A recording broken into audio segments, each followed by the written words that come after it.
अस्सलाम वालेकुम जी, मेरा नाम है शाहिद और आज मैं हाज़िर हूँ एक नई वीडियो और एक नए टॉपिक के साथ। तो आज की हमारी वीडियो का टॉपिक है जी कि अगर आप पहले से फाइलर हैं और अभी आप अपने लेटेस्ट ईयर की टैक्स रिटर्न फाइल करना चाहते हैं, जो कि एक रिक्वायरमेंट है हर फाइलर बंदे के लिए कि वो जब भी फाइलर होता है तो उसके के बाद उसने अपने टैक्स रिटर्न वाला जो फॉर्म है उसको रिन्यू करना होता है हर साल 30 जून के बाद और 30 सितंबर से पहले, अनटिल अनलेस के गवर्नमेंट रेट है वो बढ़ा ना दे। तो अगर डेट नहीं बढ़ाई जाती तो 30 सितंबर से पहले-पहले आपने अपने फॉर्म को रिन्यू करना होता है। अगर आप 30 सितंबर तक नहीं कर पाते तो उसके बाद करते हैं तो फिर आपको 1000 की पेनल्टी भी पे करनी पड़ सकती है और इनके साथ ज़्यादा डिले करते हैं तो या फिर आपको 50,000 तक की पेनल्टी लगा सकता है। ठीक है जी? तो आज का टॉपिक ये है कि 25 वाले साल की टैक्स रिटर्न किस तरीके से जमा करवाएँ। कुछ तो जमा करवाने के लिए आपकी अगर पहले से 24 वाले साल की जमा हुई है तो आपने सिंपल नॉर्मल रिटर्न वाले ऑप्शन के ऊपर क्लिक करना है। यहाँ 25 वाला साल सिस्टम खुद ही उठा रहा है। अगर सिस्टम नहीं उठा रहा तो आप यहाँ 25 लिख लेना है और उसके बाद आपने इसके ऊपर क्लिक करना है और कंटिन्यू के ऊपर क्लिक कर देना। कंटिन्यू पे क्लिक करने के बाद इस तरह का इंटरफेस आपके सामने आएगा। अब एफबीआई ने जो टैक्स रिटर्न वाला फॉर्म है उसकी शक्ल कुछ इस तरीके की कर दी है। तो इसके अंदर भी कुछ लोग डाटा जो ना फिल करने के वजह से अगर ख्वाहिशमंद हो तो वो सिंपल इसके अंदर भी डाटा फिल कर सकते हैं। लेकिन ये फॉर्म मेरी तरफ से रिकमेंडेड नहीं है, ना मेरी तरफ से ना किसी और कंसल्टेंट की तरफ से रिकमेंडेड नहीं है, क्योंकि ये मुश्किल फॉर्म है। इस टॉपिक पे मैंने एक वीडियो भी बना दी है शॉर्ट सी नए फॉर्म के ऊपर कि उसमें से आपने उसके अंदर किस तरीके से रिटर्न फिल करनी है। बेसिकली उसके अंदर भी मैंने यही बताया कि आपको इसके अंदर डाटा फिल करने की ज़रूरत नहीं है। आप इसमें से रीडायरेक्ट कर लें अपने आप को पुराने वाले फॉर्म के अंदर। किस तरीके से करना है मैं आपको वो बताता हूँ। सिस्टम सबसे पहले आपसे पूछ रहा है कि were you a tax resident of Pakistan during the tax year, का मतलब क्या आप इस पीरियड के अंदर पाकिस्तान के रेजिडेंट थे? तो हमने येस करना। अगर हम पाकिस्तान से बाहर थे तो हमने नो करना। मतलब अगर आपने अपनी रिटर्न ओवरसीज़ वाली जमा करवानी है तो फिर आप नो करेंगे और अगर आपने पाकिस्तानी वाली करवानी है तो फिर आप येस करेंगे। ये कर दिया। इसको करने के बाद मैंने ये कंटिन्यू के ऊपर क्लिक करना है। उसके बाद सिस्टम मुझसे पूछता है कि जी आप बताएं कि आपकी इनकम किस हेड में फॉल करती है, सैलरी में है, पेंशन में है, प्रॉपर्टी में, किस हेड में आपकी इनकम फॉल करती है। तो मैं कहता हूँ कि जी ये नीचे एक ऑप्शन है, मैं यहाँ से अगर इनकेस कोई भी मेरी ऑप्शन है उसको मैंने मुतल्लिका ऑप्शन को सेलेक्ट कर लेना। लेट से मैं सैलरी पर्सन हूँ तो मैं इसको सेलेक्ट करूँगा और इसको सेलेक्ट करने के बाद सिस्टम मुझे पूछेगा कि क्या आपको इसके अलावा कोई और सोर्स ऑफ इनकम भी है। तो मैं अगर इनकेस मेरा सोर्स ऑफ इनकम है तो मैं यस करूँगा और अगर इनकेस मेरा इनमें से कोई सोर्स ऑफ इनकम है तो मैं वो सोर्स ऑफ इनकम सेलेक्ट करूँगा। तो अब आपने इस फॉर्म में से पुराने फॉर्म में कैसे जाना है, यहाँ चाहे तो आपको ऑप्शन सेलेक्ट करें चाहे ना करें। करने के बाद आपने ये जो नीचे यस वाले ऑप्शन है ना इसके ऊपर आपने क्लिक करना है और इसके बाद सिस्टम आपको बोलेगा यू आर बीइंग रीडायरेक्टेड। तो इसको आपने एक्सेप्ट एंड कंटिन्यू के ऊपर क्लिक करना है तो आप पुराने वाले फॉर्म में आ जाएंगे। ठीक है, तो फॉर्म पहले भी आपने 24 वाले साल के लिए भी इसी फॉर्म के अंदर ही आपने डाटा फिल किया होगा। ठीक है जी, तो अब आपने इसके अंदर डाटा कैसे फिल करना है, सिंपल आपने पहले तो सबसे पहले इंपोर्ट प्रीवियस रिटर्न इसके ऊपर क्लिक करना है और साथ आपने कैलकुलेट का बटन दबा देना। ठीक हो गया जी। अच्छा, उसके बाद अगर आप देखें वेल्थ स्टेटमेंट में आए तो यहाँ आप पर्सनल एसेट्स में आके देखेंगे तो यहाँ इस बंदे की एक प्रॉपर्टी डली हुई है। ऑब्वियसली आपका जो डाटा होगा वो सिस्टम में बोर्ड कर देगा। जैसे जिस बंदे की मैं अभी रिटर्न फिल कर रहा हूँ उसके अंदर इसकी प्रॉपर्टी पहले पिछले साल भी डली हुई थी, सिस्टम ने इस साल इसको जो है ना वो कैरी फॉरवर्ड कर लिया। अच्छा, उसके बाद इसके बैंक अकाउंट डले हुए नीचे, वो बैंक अकाउंट के बैलेंसेस वो आपने अपडेट करने हैं। ये एक इंश्योरेंस पॉलिसी डली हुई है, एक जैज टैक्स का अकाउंट डला हुआ है।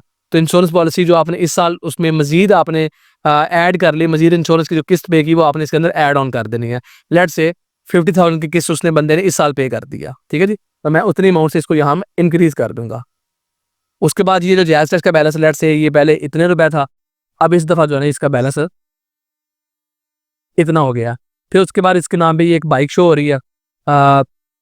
ये अगर इनके अभी भी इसके पास मौजूद है तो आप इसको रहने देना। अगर इनकेस आपने सेल करनी तो आप इसको यहाँ से डिलीट कर देंगे।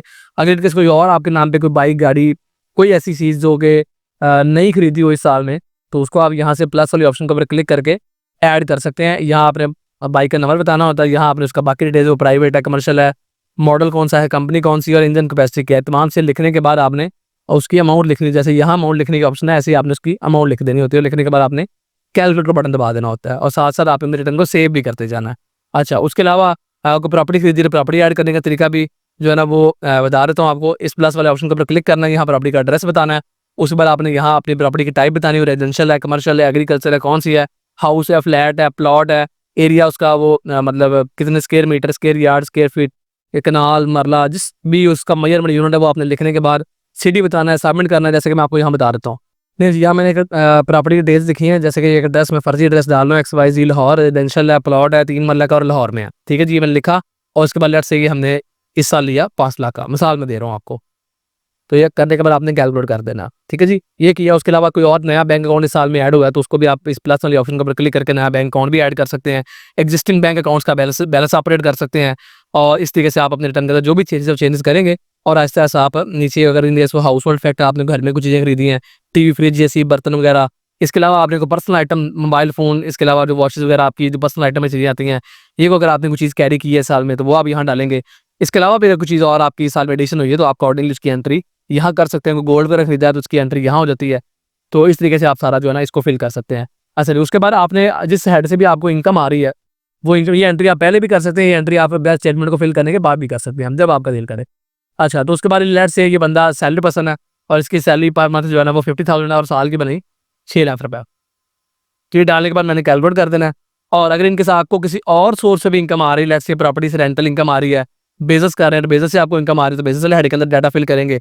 इसके अलावा अगर इनके साथ आपको income from other source, pension source है आपका, फॉरेन सोर्स है, एग्रीकल्चर सोर्स है, आप यूट्यूबर हैं, आप फ्रीलांसर हैं, आप ओवरसीज हैं, तो जिस सोर्स से भी आपको पैसे आ रहे हैं उस हेड के अंदर आपने डाटा फिल करना है। अब इन तमाम टॉपिक्स के बाद जिनके मैंने अभी नाम लिए हैं, यूट्यूबर, फ्रीलांसर, ओवरसीज, पेंशनर, उसके बाद जी सैलरीड पर्सन, बिजनेस पर्सन, इन तमाम टॉपिक्स के ऊपर मेरी अलग वीडियोस मौजूद हैं। इन तमाम वीडियोस के जो लिंक हैं वो आपको इस वीडियो के डिस्क्रिप्शन में मिल जाएंगे। आप उसको फॉलो करते हुए अपना डाटा अकॉर्डिंगली फिल कर सकते हैं, ठीक है जी। अच्छा, लेट्स से ये बता सैलरी पर्सन है, उसको ये 6 लाख सैलरी मिली है, 6 लाख सैलरी के ऊपर कोई टैक्स नहीं है। अगर इससे ऊपर सैलरी हो तो उसके ऊपर सिस्टम टैक्स कैलकुलेट करता है और वो टैक्स आप अकॉर्डिंगली एडजस्ट कर सकते हैं। तो डिटेल में अगर ये वीडियो देख रही हो सैलरी पर्सन की कैसे रिटर्न फाइल होती है, उसके लिए आप इस वीडियो के डिस्क्रिप्शन में अपनी सैलरी वाली वीडियो का लिंक तलाश कर सकते हैं और बाकी तमाम रिलेटेड पर्सन की वीडियोस भी आपको यहाँ मिल जाएंगी जिनके मैंने नाम लिए हैं अभी। तो ये एंट्री यहाँ करने के बाद आपने बैलेंस स्टेटमेंट में आना है, रिकंसिलिएशन वाले ऑप्शन में आना है और यहाँ आपने आने के बाद ये नॉर्मल टैक्स के सामने अपनी एंट्री कर देनी है। लेट्स से आपकी जो इनकम है वो एग्जम्प्ट फ्रॉम टैक्स वाले हेड में फॉल करती है, जैसे कि एग्रीकल्चर हो गया या पेंशन हो गया, तो फिर उसकी एंट्री यहाँ होगी, मतलब उस हेड में करने के बाद यहाँ एग्जाम्प्ट वाले कॉलम में होगी। या आपकी इनकम किसी ऐसे हेड में फॉल करती है जिसके ऊपर फाइनल टैक्स लगता है। अब फाइनल टैक्स क्या होता है, इस टॉपिक के ऊपर भी मेरी डिटेल में वीडियो मौजूद है, उस वीडियो का लिंक भी आपको इस वीडियो के डिस्क्रिप्शन में मिल जाएगा। फाइनल टैक्स बेसिकली ऐसी इनकम है जिसके बाद जितना टैक्स बनता है वो उस टाइम पे कट जाता है जब वो आपके अकाउंट में ट्रांसफर होती है। जैसे कि आपके सेविंग अकाउंट है आपका, आपको डिविडेंड इनकम आती है, आप इन्विजिलेटर के तौर पर जॉब कर रहे हैं, आप कहीं कॉन्ट्रैक्ट बेस के ऊपर काम कर रहे हैं, तो वहाँ से जो आपको पैसे मिलते हैं उनके ऊपर जो भी टैक्स बनता है वो काट लिया जाता है। तो ऐसी इनकम को फाइनल टैक्स वाली इनकम कहा जाता है। तो फाइनल टैक्स वाली इनकम की रिटर्न कैसे फाइल होती है उस टॉपिक पर वीडियो मौजूद है। अगर आपकी इनकम फाइनल टैक्स वाले हेड में फॉल करती है तो उस इनकम की एंट्री मुतलका हेड में करने के बाद आपने यहाँ नीचे फाइनल टैक्स वाले हेड में करना है। तो यहाँ ये 3 कैटेगरी इसीलिए बनी हुई है, ये भी इनकम की है, ये भी इनकम की है, ये भी इनकम की है, ठीक हो गया। अच्छा, ये करने के बाद आपने कैलकुलेट किया, साथ सेव किया और उसके बाद आपने एसेट्स में जो भी चेंजेस वगैरह करने थे वो आपने कर दिए। ये अमाउंट आपकी अनरिकंसाइल्ड बची है माइनस के अंदर, इस अमाउंट को उठा के आप अपने खर्चों में डाल सकते हैं। तो खर्चे आपने तमाम हेड्स में ब्रेक करने हैं। अगर आपके पास कोई मोटर व्हीकल है तो आपको कुछ खर्चा यहाँ डालना है। ट्रैवलिंग का खर्चा ऑब्वियसली हर बंदे की ज़िंदगी में होता है, उस इलेक्ट्रिसिटी में डालेंगे। अगर आप वाटर का बिल पे करते हैं उसमें डालेंगे, गैस आप यूज़ करते हैं उसमें डालेंगे, टेलीफोन इंटरनेट वगैरह के आपका तो उसमें डालेंगे, मेडिकल में आपका खर्चा हुआ है, एजुकेशन में आप खुद पढ़ते हैं या आपके घर वाले पढ़ते हैं, बच्चे पढ़ते हैं, वो खर्चा डालेंगे। फंक्शंस गैदरिंग्स हर बंदे की ज़िंदगी में होते हैं, वहाँ आप खर्चा डालेंगे। उसके अलावा आपने कोई डोनेशन वगैरह साल में दी उसके अंदर खर्चा डालेंगे।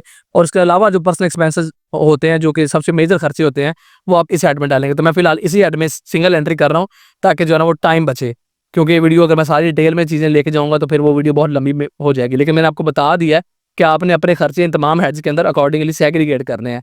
तो अब अगर मैं यहाँ आके चेक करूँगा तो मेरी अनरिकंसाइल्ड अमाउंट 0 हो चुकी है। कैसे? वो ऐसे कि जी मैंने 6 लाख कमाया पूरे साल में, किस सोर्स से? सैलरी वाले सोर्स से, और उसकी एंट्री मैंने यहाँ कर दी।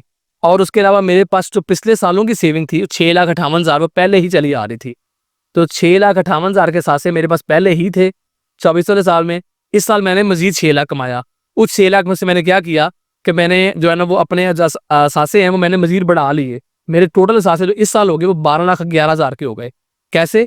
क्योंकि 6,58,000 तो पहले ही था और इस साल जो 6 लाख कमाया उसमें से मैंने 5,53,000 जो कि इंक्रीज इन एसेट आपको नजर आ रहा है, ये कंज्यूम होगा एसेट को इंक्रीज करने के अंदर, जिसमें से मैंने वो एक 4 लाख की प्रॉपर्टी ले ली, कुछ मेरे बैंकों के बैलेंस इंक्रीज हो गए और इस तरीके से मैंने जो है वो सारे पैसे मेरे एडजस्ट हो गए। और बाकी जो पैसे बचे 6 लाख में से 5,53 कहाँ चला गया? एसेट्स को इंक्रीज हो गए। और बाकी जो अमाउंट बची 43,000 रुपये ये मेरी चलेगी पर्सनल एक्सपेंसेस के अंदर। तो मेरा पूरे का जो 6 लाख जो है ना वो उसका मैंने हिसाब दे दिया, तो मेरी अनरिकंसाइल्ड अमाउंट 0 हो गई। तो जब तक आपकी अनरिकंसाइल्ड अमाउंट 0 नहीं होती इसको कहते हैं अनरिकंसाइल्ड अमाउंट। ठीक है, रिकंसाइल का मतलब होता है बराबर करना और अनरिकंसाइल्ड अमाउंट का मतलब है ऐसी अमाउंट जो बराबर नहीं है। जो कि यहाँ जीरो आ रही है, जीरो आनी चाहिए। अगर ये पॉजिटिव में आए तभी आपकी रिटर्न इनकम्प्लीट है, उसके अंदर कोई मिस्टेक आप कर रहे हैं। अगर ये नेगेटिव में आए तब भी आप कोई ना कोई मिस्टेक कर रहे हैं। तो ये मेरी रिटर्न रेडी है, इसके अंदर मैंने कुछ फर्जी एंट्री की है। आपने जो आपका एक्चुअल डाटा है, मैंने समझाने के लिए कुछ फर्जी एंट्रीज की है ताकि बात थोड़े टाइम के अंदर ज़्यादा समझ आ जाए। तो आपने अपना जो एक्चुअल डाटा है इसके अंदर वो फिल करना है। जो भी आपके प्रीवियस एसेट सिस्टम उठाएगा वो आपके होंगे, उसके अलावा जो भी एसेट्स में इंक्रीज या डिक्रीज होगा आपने वो करना है। अपनी इनकम का इनफ्लो डालना है, इसके अलावा कहीं और किसी और सोर्स से आपको पैसे आते हैं वो भी आप डाल सकते हैं। आपका पूरे साल में कोई रेमिटेंस आई है वो भी डाल सकते हैं, कोई इनहेरिटेंस में अमाउंट मिली है, कोई गिफ्ट मिला है किसी तरह का, तो तमाम हेड्स भी आपने अकॉर्डिंगली एंट्रीज करनी है और उसके बाद आपने रिटर्न को सबमिट कर सकते हैं। इस बारे से अगर आपको फिर भी किसी किस्म की कन्फ्यूजन हो या tax, company, trademark, import export वगैरह के हवाले से किसी को किसी किस्म की सर्विसेज भी रिक्वायर्ड हो तो वो दिए गए व्हाट्सएप नंबर के ऊपर रब्ता कर सकता है। मिलते हैं इस तरह के किसी और वीडियो में किसी और टॉपिक के साथ। तब तक के लिए अपना बहुत सारा ख्याल रखिए जी। अल्लाह हाफिज़।